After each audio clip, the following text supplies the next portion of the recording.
Journey through millennia of legends, decode the mystical soul of Cathay. We'll guide you to unveil the cultural codes behind folk tales through a folkloristic lens. Today's story is about a man who did nothing but idle his days away. During the Song dynasty, there lived an idler named Liu Erniu.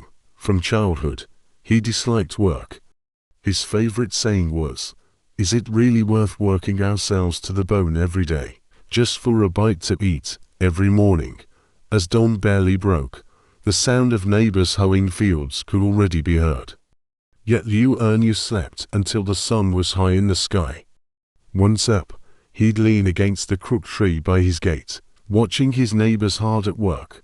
One day, Aunt Li passed by and saw him lounging idly in the yard.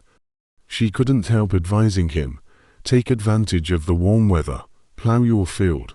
Come autumn, you'll harvest some grain. Surely that's better than chewing on dry crusts." Liu Erniu replied, "This is what I call enjoying a carefree life. Look at the sparrows, they don't farm, yet they live just fine, don't they?" Just then, the voice of a street vendor echoed from the village entrance. His eyes lit up, and he hurried after the sound. He lingered by the peddler's cart for so long that he even forgot that Aunt Li had asked him to return the salt jar he'd borrowed. Days slipped by, one after another. His 2 acres of land became a kingdom of wild grass, weeds taller than a person. The inside of his house was even worse. The stove was caked with black, burnt crusts, and a pile of smelly, tattered clothes lay in the corner. Yet he continued his idle routine. Mornings spent squatting by the mill, watching the donkey turn the grindstone. Noons listening to the clanging at the blacksmith's shop. Evenings chatting with folks around the town. But that winter was bitterly cold. The north wind howled like a wolf for 3 nights straight. Huddled in his drafty hut, covered only by a tattered quilt, Liu Erniu felt the pangs of hunger deeply. He searched every corner of his home and found only one piece of hardened cornbread, frozen like a rock.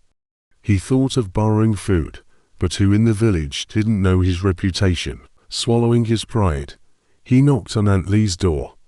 Seeing him shivering from cold, she brought him a bowl of hot rice, but her face was stern as she said, "This will help you for now, but not forever.